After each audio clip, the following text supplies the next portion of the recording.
Hello, I'm Jasmine Kaur with the National Library of Patient Rights and Advocacy, and joining me today is Teri Halliwell. She earned her undergraduate degree in journalism from the American College of Greece and her Master's of Fine Arts in Creative Writing from the University of San Francisco.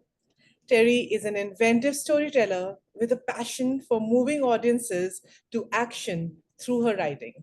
She is a member of the Association of Writers and Writing Programs and is also a popular host with the National Library of Patient Rights and Advocacy. She's also a member of the editorial staff of our online magazine, Today's Patient, where she writes insightful articles on patient centered health and wellness. Welcome so much, Teri. Hi, thank you for having me. I'm so happy to be here. It is lovely to have you, and your journey is so inspiring. Please, would you tell our audiences about your journey and just what inspired you to work for the library for the past 2 years? Yes, of course, I'll be happy to. I wanted to get in touch with my journalistic roots. I've been living in the Bay Area since 2017, and I didn't really have any opportunity to work in the media because, living in the Bay Area is very expensive. So you need to have all doors open and be open to all opportunities. So life always like took me elsewhere. And then I discovered the Power of the Patient project, and I was really attracted to this idea because not only they were letting me choose my own topic, but also I could write at my own pace, and I could find more about um, public health and patient advocacy. That's very important for me. I'm also one of these people that like at 3 a.m. in the morning, I read about translumbar amputation and how LVAD devices work. Translumbar is like when half of your body is cut off, and LVAD is like a device that's they use it for end of stage heart failure. So I'm one of these persons that are like so amazed by how the resilient the human body is and how perfect it works. So I was like, that's a perfect project for me and really nice to learn more about and meet people that also have the same interest as me. And actually, I want to take this moment to publicly thank Bob Kieserman, our executive director. I want to thank him so much for the opportunity he provided, and also for his leadership and his ongoing support. So thank you very much, Bob, for everything you do for this project. Yeah, thank you for sharing that. And it is lovely to be a team member with you. And thank you for sharing your passionate story with us. So, in the summer issue of the journal, you wrote an article titled The Origins of Chemotherapy. Could you share more about what the main themes and the insights are that you found in your research? Sure, sure. Um, I was always like very like intrigued with chemotherapy. Like I wanted to know where everything comes from, how we ended up that using chemotherapy. Cancer has been around for many, many, many years. There even have been scientists who found growths in mummies that are indicative to sarcoma. So it's like cancer is like something, a disease, an illness that we are still trying to decode years later, and we're still trying to work our brains around it. And chemotherapy is the first course, if not the only course that some patients use to fight cancer. So it was like how everything started. Some of the or origins of chemotherapy, they came naturally, such as from nature, such as trabectedin, which is derived from sea squirt. It's actually also called yondelis in the scientific community, and it's used to fight sarcoma. Some others were discovered by accident, such as during World War II. The U.S. Navy personnel was exposed to mustard gas during a military action, and this led to the development of methotrexate. And then some others are more synthetic, such as the thiopurines, which are agents that can be used both to treat leukemia but also IBS. So yeah, those are some of the discoveries that I've made, and how the medical community has ongoing research, and new discoveries and new inventions, around chemotherapy. Yeah, I hear you. And it is such a meaningful research that you conducted. And I'm sure that anyone who reads it would be, it would be a learning opportunity for them. And it is so interesting that so many of the drugs that are in the market today were just discovered by accident. So it was Yes, a wonderful read. Yeah, thank you for sharing that. And your article also highlights the challenges of finding trustworthy information related to cancer and chemotherapy on the web. So, from your perspective, what are the best ways for the patients and the audiences to ensure that they're accessing credible and useful information? yes. It's like, when you're searching cancer, it's like you pick the Grand Canyon, of medicine in Google. And yeah, it can be a plethora of things, and it can also be very overwhelming. So the federal government is always a great place to start. The Center of Disease Control and Prevention, the National Institute of Health. I know, there is also another website. Give me one second to look this. That is also, it's called medlineplus.gov, and I use it actually on a daily basis. And they have information that is trustworthy, for the patient. Another thing, it's where, the website comes from. Is it .gov? Is it .edu? Is it .org? Is it an organization, an educational institute? Is it from the government? Those are very important things to clarify, because the .com websites, they are also good, but they also, some of them, they tend to not distinguish the medical content with the marketing content. And when these two are like blended with each other, and you can't really tell if they're trying to sell you something or just trying to inform you about something, then it's best to avoid it. Another thing, that we should be on the lookout for is who wrote it, who reviewed it, who, like, where it did, where when it was published. Mm. Old information is not useless. It's just that it's always best to go with current, up-to-date information, because the medicine is ongoing, it's evolving, and technology is evolving as well. So something from 2003 in medical years, it's considered old and maybe not even usable anymore. So it's always best to make sure that we go with information that has been replicated, research that has been replicated, tested, evidence-based with the current technology that we have. And then another part, it's the health media apps and, the social media. And I'm laughing when I say health media apps or health applications that you have on your phone. Um, how credible can it be an app to measure your blood pressure, or just by putting your thumb on your phone to suddenly read your blood sugar or diagnose any other health information? We are not that far yet. Maybe in 2000 years, maybe sooner than that. But the best a person to diagnose you with anything is your doctor, and exams, medical exams that are, authorized by your doctor. So if you want to take the upper hand on your health, the first thing that you have to do is to go to your doctor.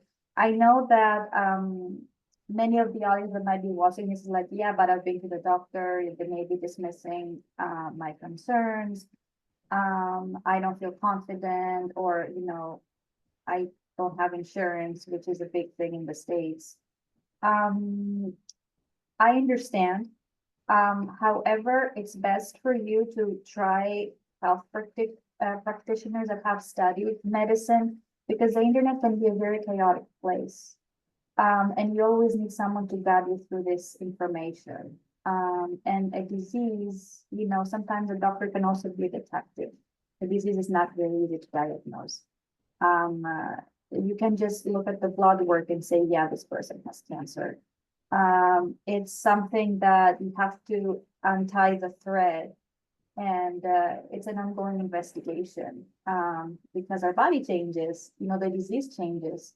So doctor is your best friend. If you don't like your doctor, go find a new one. As easy as it is to find information on the internet, so it's easy to find someone who is specializing in the disease that you have.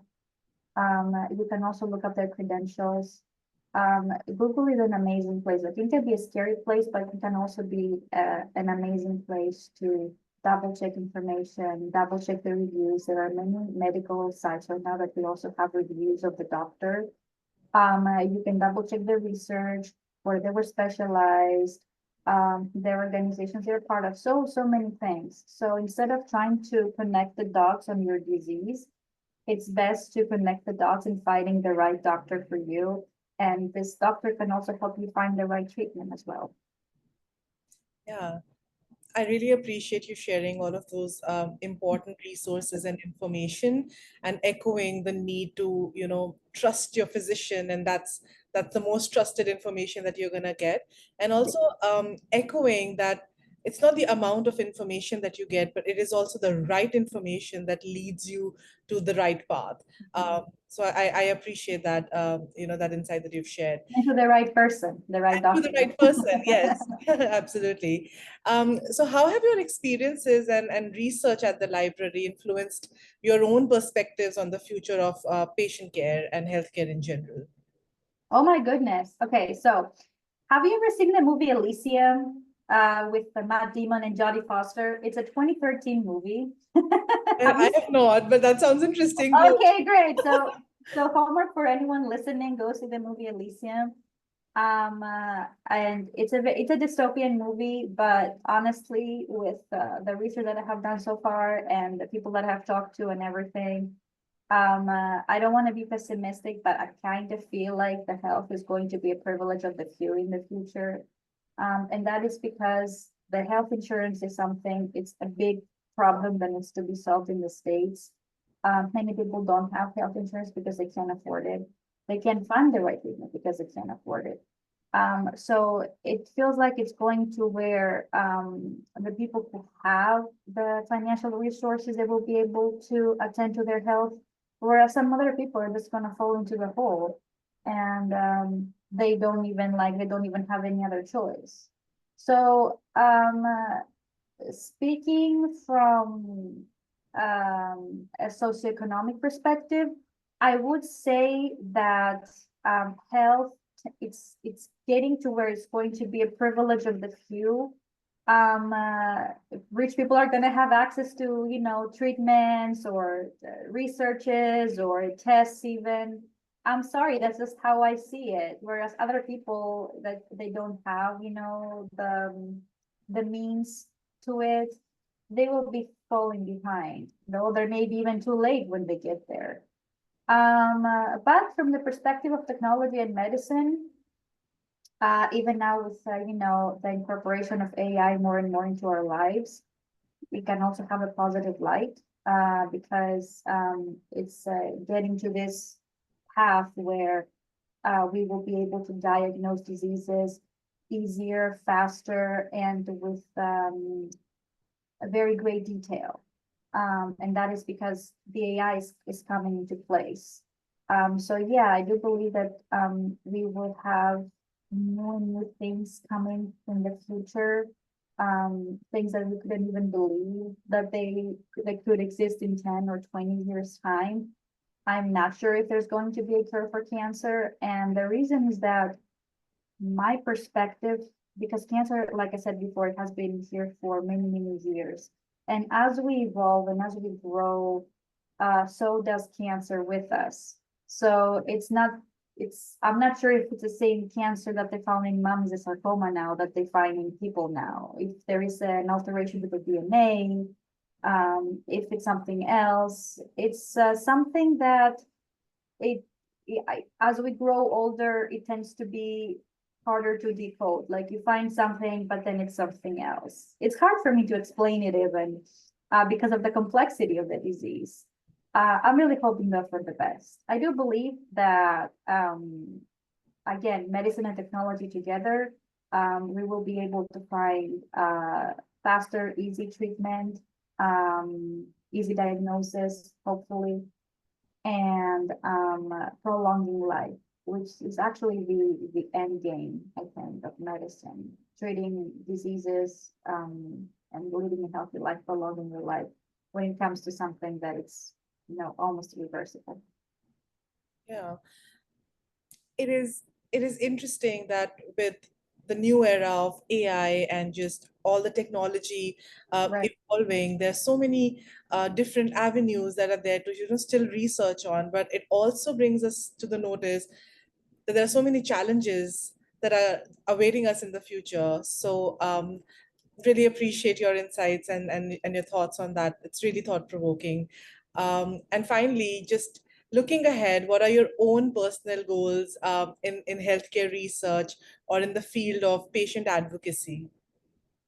I would like to share light to perspectives or aspects in medicine that haven't really been, broadly discussed or populated on the internet.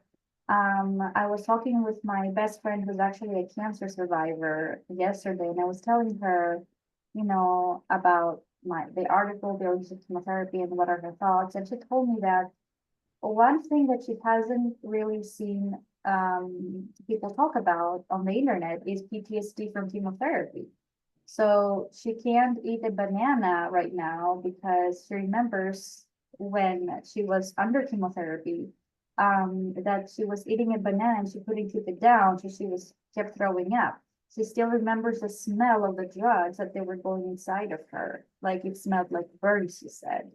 So it will be an interesting perspective to bring along maybe to the next journal on how everything, leaves a mark into your heart and where do you go from there. What are the triggers? It may be a banana, it may be the smell, it may be something else, but it would be very meaningful to have a discussion with patients that have survived cancer and they survived chemotherapy, and tell me where do we go from there. Yeah, it sounds really hard, and I do appreciate you telling your friend's story. And Yes. yeah, there's just so much research and so much more for I think people like you and I to explore and put out there for the audiences to learn about. And the final parting words for anyone who's watching you right now, Terry, what advice would you have for them who seek inspiration from people like you? Oh, that's so hard.